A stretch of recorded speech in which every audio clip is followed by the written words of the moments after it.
Hello, and welcome to University Report, the fun little game show where we scroll through a university's financial report and see what we find. Today we are tackling the University of Alabama as part of our University of series. This is the 2019-2020 annual financial report. It is the latest to be released, or at least the latest to appear on the website. I'm sure the 2021 is available somewhere, but this is what I pulled up. Here we see a lovely statue of a woman with an owl, which presumably has some significance to the University of Alabama system, though I do not know what. As we scroll, we have a nice little blank page here so that if you print it, everything aligns well. Well done. Well done. If you are interested in attending the University of Alabama, this can give you some insight into the inner workings of Alabama, and I will try to help you understand what you're seeing here. Now, you should know that I am not an accountant, I am not a lawyer. Nothing I am going to say today constitutes legal advice or financial advice from a professional. I am not a professional. I am just someone who has attended many a university and worked at a couple as well. So let's see here. Here's our fun little table of contents. The letter from the VP, always important. Report of independent auditors, that's just going to tell you like who worked on what. Da da da da da da da da da. Financial statements. These are nice and important.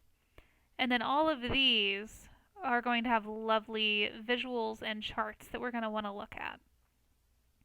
So to start, we're going to have a letter from the Vice President for Financial and Operations and Treasurer. Wow, that's quite the title. Basically, someone with a fancy title is going to write a thing that says, like, hey, we're doing good. Here's the paperwork saying so. Also, we've been compliant with all things legal. And here we go. The financial statements have been prepared in conformity with accounting principles generally accepted in the United States of America, meaning if you don't like what we printed, it's the same thing everybody else did, which is almost true, having glanced at this one already. Ooh, and here we have the where legends are made, because you always have to make the university look good in your financial statement no matter what. And honestly, University of Alabama is a good school. I'm not knocking them, I'm just translating university academies, which is its own language altogether. The Board of Trustees, signing off on things, the auditor's responsibility. So this is saying that like independent auditors were used for this entire process and are constantly employed by the university. Independent auditors are extremely important as long as they do their job correctly. They are people who oversee the finances of a university, make sure all the boxes are checked, make sure nobody's stealing any money, but they can fail miserably, and if they do, that is a significant portion of the fault goes to them. Emphasis of matter, other matters, all of that checks out well. Here you have your history, mission, and governance. This is, I'm going to guess, copy and pasted almost directly from their catalog copy. So this will be stuff that you're going to see everywhere, all over their website. Because this type of copy right here, history, mission, and governance, like people get together and spend 1 year, 2 years on the rewrite of just this small amount of text. It's a very intense process, trying to make sure every word means what you want it to mean. And even then, in most universities, you will find at least one grammar or mechanic error that is like glaring in these. I'm not going to try and look for it. Now here we see the condensed statements of net position, and when you first look at this, my goodness, it looks like so much money, but I promise you, at a major research university like the University of Alabama, it is not, this is not a lot compared to what it could be. We do see overall assets going up, which is what you want to see in a university to some degree. Liabilities, after an increase of 2019, actually went down in 2020. That is a good sign for the most part. Good. Scroll down. Here you're going to find detailed explanations. Now these are publicly available. Anyone can look at these. I don't have any special access. If you want to read all of this jargon, you are free to. I am here for the pretty charts. Now here we have a breakdown of the endowment. Now, endowments are a tricky thing. A lot of times they wind up in the news. People are angry about how large an endowment a university has and how they're not just like getting rid of it and liquidating it to give money. It's not how endowments work. So, endowments refer to like all of the financial holdings that a university has that accrue interest. Universities then use that interest to fund different things, scholarships, facilities, etc. Those endowments are mostly controlled by the university, but a lot of materials and items within the endowment are gifted by other people with specific instructions for how they can be used. So included in a university's endowment might be an endowed scholarship where like a person has said, "Hey, I've built this cool house or whatever. I'm gifting it to the university with a stipulation that like all of the income from people touring the house has to go to this particular scholarship." And so at that point, like there are scholarships that complicate whether or not the university can sell it or get rid of it. And also it makes the university look like they have way more money than they have, because when you look at their overall assets, if you look at their overall endowment, it's going to include like the cost of that house, but the money brought in from touring that house every year might be a tenth or less of the percentage of how much they have. And then they also have to like pay to maintain properties within their endowments if they do use real estate as part of their endowments, so it gets very tricky. Now here you see the endowment actually started going down in 2018. This is a trend you're going to see across a lot of universities. A lot of them have been selling their holdings, and they've also been dealing with decreasing student enrollment, and they're trying to just reach financial solvency wherever they can. And for some of them, that does mean liquidating some assets. For others, it means that like they're not getting in as much as they might in housing income. Again, depending on how their endowment is split and spread. But here's the income by purpose. The largest amount of endowment income is going towards scholarships and fellowships, which is something you generally want to see. So that means that this money that's sitting around is mostly going toward helping people who can't afford college and offsetting some of those costs, which is good. The next largest group is instruction at about 30%. Also good, because that does mean that like that money is hopefully going toward either materials for the classroom or bringing in experts, something like that. The concerning thing does come with this issue called adjunctification, which is when a university will hire part-time contingent workers and sometimes put them on different lines than the salary line, depending on how their accountants are feeling at a given time. Then we have operations and maintenance. So this is going to be updating facilities. And a lot of times when we talk about updating facilities, we think it's just like, these major overhauls, new dining halls, all of that stuff. Included in this could very easily be changing out light bulbs to LED light bulbs so that overall costs go down. So could be good, could be bad. Other and libraries are not super well defined. Oh, and academic support. I glossed over academic support. That is going to be like actual tutoring services or career excellence centers, which are all very helpful, especially for first-gen students. Looking at this, I would guess that the University of Alabama does have systems for first-gen students, which location-wise makes perfect sense. I'm actually surprised academic support is not a little bit higher. Statements and revenue. Okay. Here is the magic section here. Operating, non-operating revenues. This is going to show you where their money came from and how much is coming from what source. There's a huge misunderstanding around university finances where people think that a state just like throws away a bunch of money on the university. There was a time when universities were well funded by states and by the government. That time has long passed. A lot of lobbying from people who stand to benefit from universities not getting a lot of money from the state have made sure that all of the money they used to get has walked away. Tenses are hard. So here we see tuition and fees. Tuition and fees is paying looks like $500+ million a year. Very large university, so that makes perfect sense. Auxiliary services, other services that they offer, and all operating revenues there. So operating revenue comes mostly from tuition.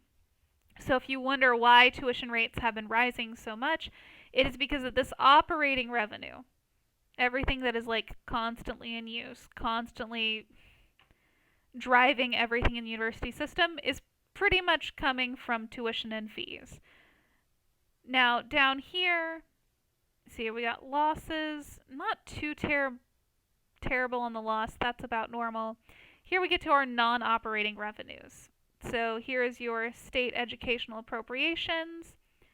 If you'll notice, this number, and yes, it's technically in a different line, different area, this number is significantly less than this number. Again, I just want you to take that in. Like, look at this. 182 million, 525 million. This is more than double this number. That is why tuition has been on the rise just about everywhere, and you're going to see this at basically every college we're going to look at. Here you see gifts. Gifts are at 54 million. That is actually way lower than you would expect at a major university. I'm actually impressed at how low that is. If you'll notice, the year before it was quite a bit less. In the what is the word I'm looking for? In the explanations up above, they do address this discrepancy here.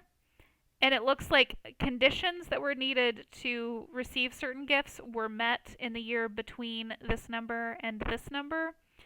And so if you like divide it out, it would be, honestly, you might actually have a decrease overall between these years.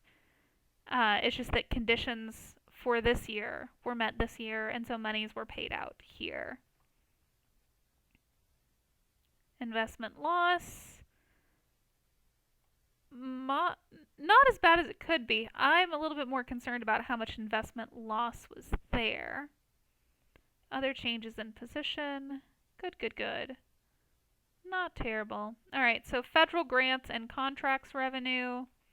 So these are grants that will fund programs, sometimes particular jobs. There might be a grant-covered job, especially with graduate students. But even here, you'll see there's not that much coming from federal monies. Like, 61 million isn't not a lot, but when you compare it to how much is coming in from tuition, even when you add it to how much the state is appropriating, it's not a lot. And all of this money, all grant money has specific places it has to go to. Whatever you name in a grant is where that money has to go. And if you don't use all that money, you have to send it back. You can't just use it for other things. So this money is not very useful outside of its intended purpose. So it doesn't bring down tuition, like at all. Okay, operating expenses. Here's where we might see a bit of heartbreak. Right here. There's a lot of pressure on universities right now to spend less money, but what that can mean is sometimes really, really sad. So from 2018 to 2019, we actually saw an increase in salary. More than likely, and I have not looked at the faculty salaries table for University of Alabama yet, more than likely this comes from hiring new administrative positions.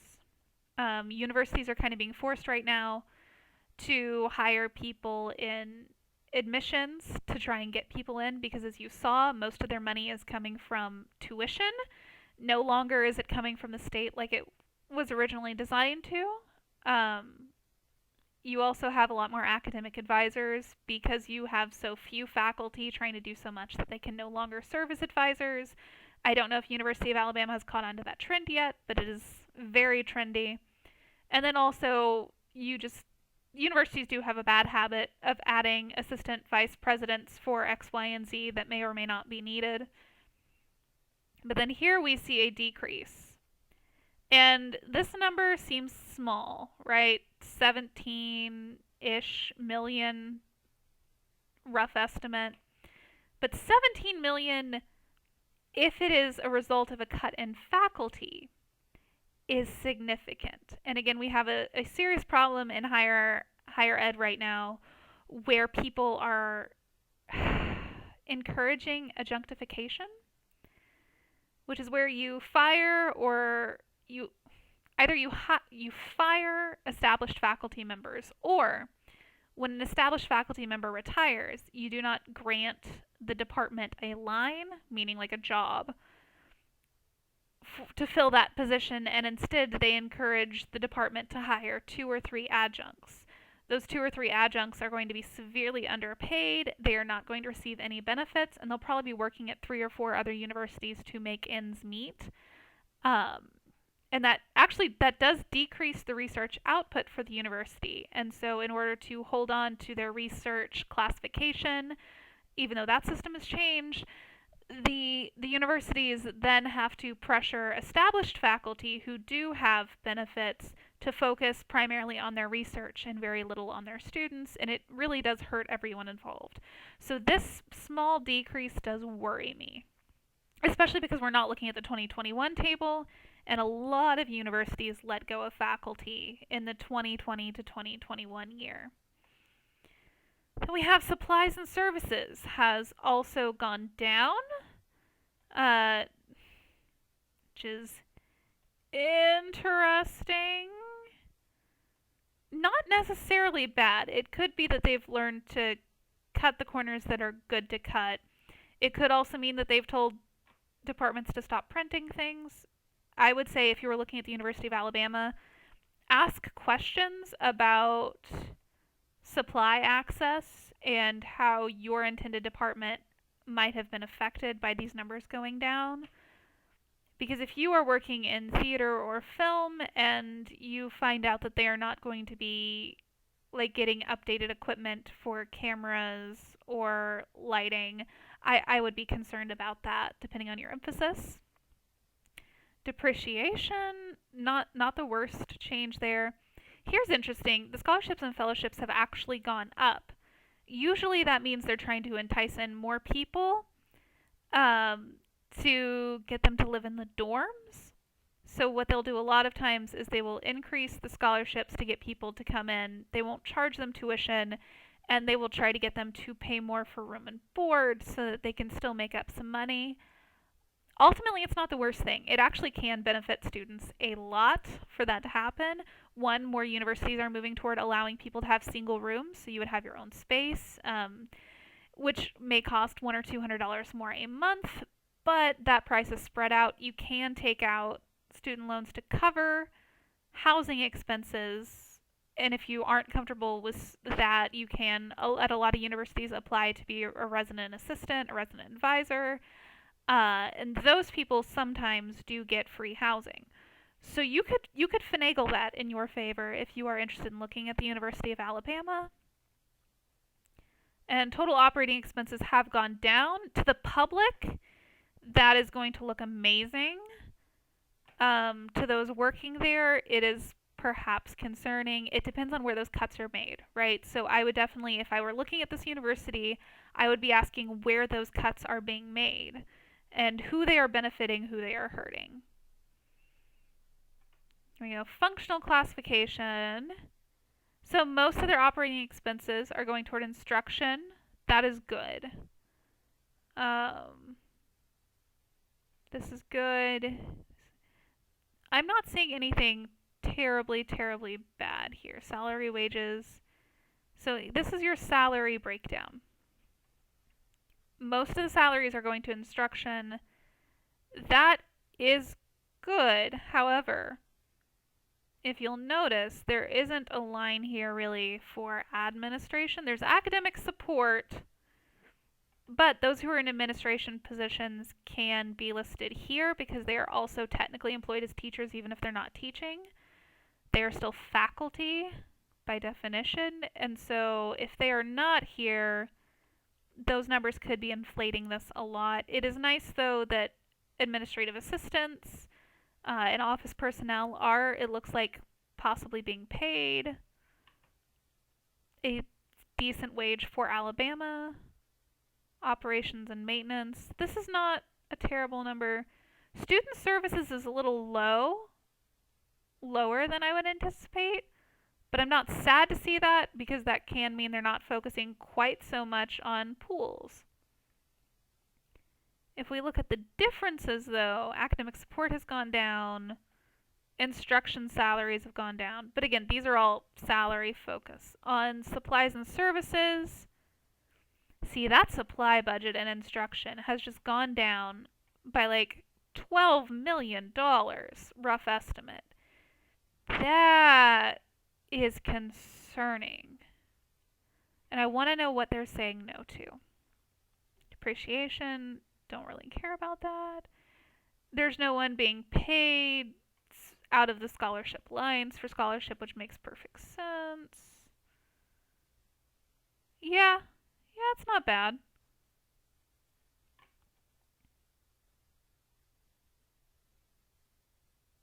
Okay.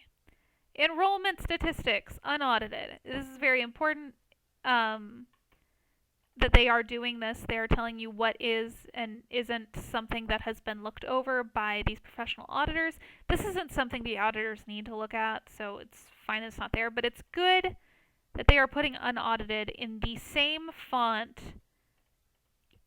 as the actual title. I appreciate that they're not hiding anything like that. So here we have enrollment statistics. Enrollment went up significantly from 2010 to 2017. So here we're at about 30,000. Here it looks like we're at 38, almost 38,000, like we're pushing on it. And now we're starting to see a downward trend. That is something we saw at universities across the nation. And it's going to continue. There are a lot of reasons for that, mostly media propaganda telling people not to go to college. And full-time and part-time enrollment have decreased together. Again, concerning, but not unanticipated. Oh, this is a nice little photo. I like this. The standard smiling student, always good. Okay, here we have the actual numbers for headcount enrollment. I do like charts a little better because you do actually see trends a little easier, but they are easy to skew. Universities will sometimes pick the chart that looks most favorable for them, but they went for the honesty here, and we like that. Graduate headcount actually did go down, which is maybe appropriate because you don't want to see this number going down and this number not going down. Because if this number goes down and this number doesn't go down, these people don't have funding. Because these people are most of the time teaching these people's classes. Professional students, good.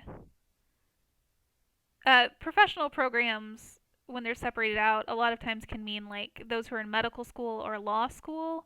Those are considered more professional programs than graduate programs. First-time freshman admissions.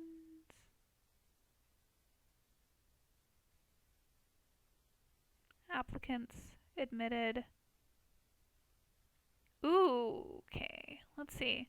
So applications actually have been going, well, they've been staying about steady after increasing quite a bit. So that's pretty good. What we see then is that people are being admitted and then not enrolling.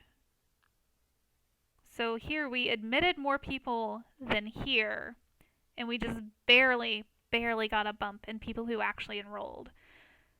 Again, concerning trend, but not unheard of.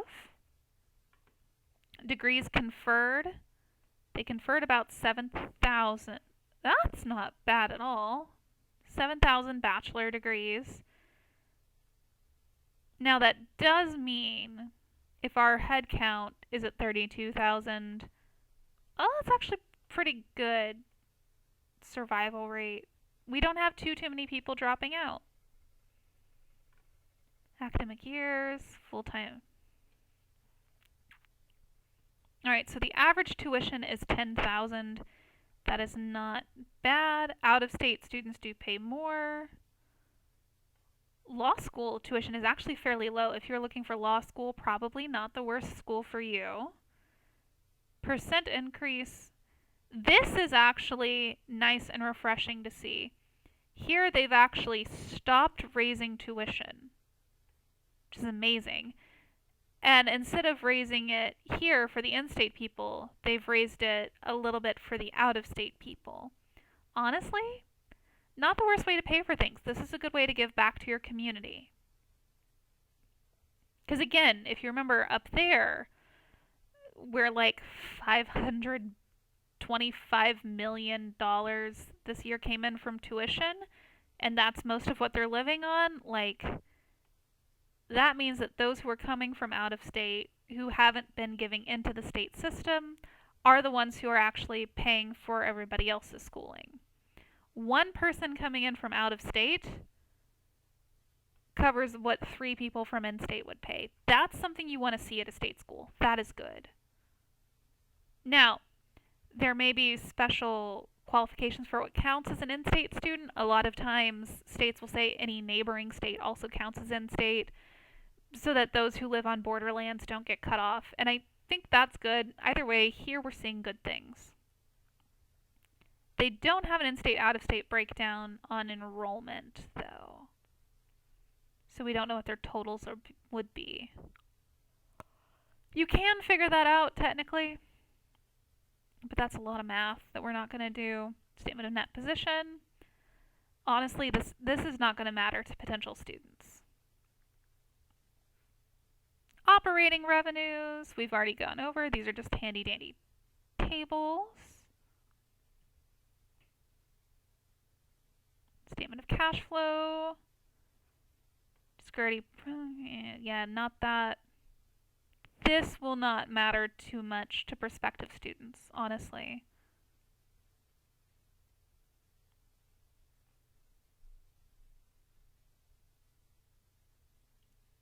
I think we are now out of anything anyone would really care about too much. Crimson Tide Foundation. These are going to be people who make sure money comes in. They're going to get gifts and things. But here's what they're going to provide. Benefits, scholarships, legal and professional. This all looks good from what I'm seeing. Rentals is low. That's good.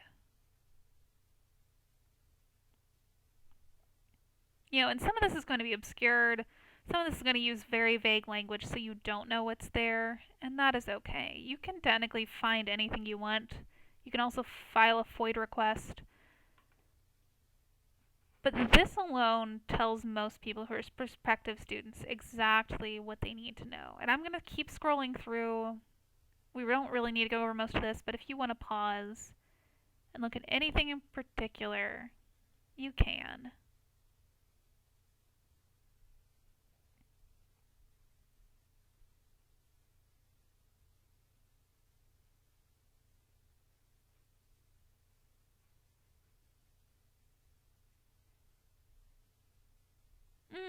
Okay, here we have different people helping out with supplies and services. That's not too concerning, really. And these numbers aren't huge, so it's not like these associations donating huge buildings or anything. These are literally just supplies. Sometimes you could fudge some numbers and put a statue in there, but statues actually do aid with, like, student mental health. They just make the place prettier and make people feel better. It's not the worst thing.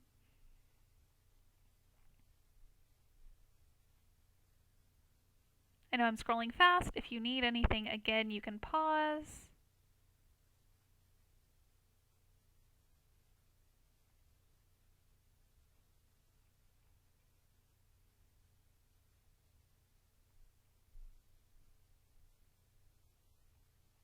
bad. And again, I'm not an accountant. I'm not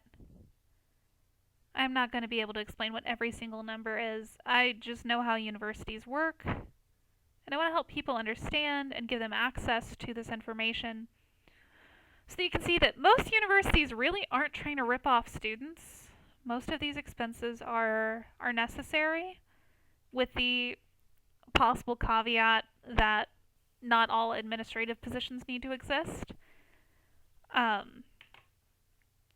But the biggest issue is that states have been slowly pulling away more and more money. And you're not going to see it in just like a 3-year spread. If you go back several years, like go back 20 years, you'll see that like state appropriations were a lot of times way higher. Let's go to their archive really quick. Let's see. It only goes back to 2009, so we may not see quite as drastic a change. If you go back to the 90s and see the percentage that came from states, it's heartbreaking seeing how much it's changed. Net asset, unrestricted, endowment. We want to find, and I haven't previewed this one, so it's going to take me just a second. Operating revenues. Okay, so look. 2009, tuition brought in this amount of money. State appropriations, higher. Actually lower. Oh, because they had just tanked. Let's look at 2008. Look at the difference. Look at the difference of what came in there, what came in there. That is massive and concerning. And if you'll look up here, directly proportional. As this goes down, this number has to keep going up. This is a huge problem. We're going to see at every university we're going to look at. This number go down, this number go up. And this number isn't just going up because, how do I explain all this? It's so complicated. The tuition and fees have to go up for so many reasons. Not just because faculty need to be paid and buildings need to not fall apart, though that is a huge part of it. The other issue is once you become more dependent on this number to make sure everyone stays alive, you become very dependent on people coming into the university. And so a lot of times that means building new facilities that look fancier or cooler so that you can compete with other universities. And it just creates a really toxic environment for everyone involved. So, yeah. Complicated, sad numbers. I believe state appropriations are going up now in Alabama, but the damage is kind of done now that enrollment is going down. So we will see what the future of higher ed is. Okay, so total review for anyone who's interested in looking at the wonderful University of Alabama. Wow, this is a bad picture for me to end on. For anyone who is interested in attending the University of Alabama, I would say the price is still decent. They are still valuing instruction more so than other schools. If you're looking for questions to ask your particular department. What supplies are they not getting access to? And how is that going to impact you? Because depending on your focus, that's going to matter a lot. If you are going into medical or law, make sure that those particular libraries are staying well stocked and make sure you have the up-to-date equipment that you need to be training on. Thank you for tuning in and have a great day.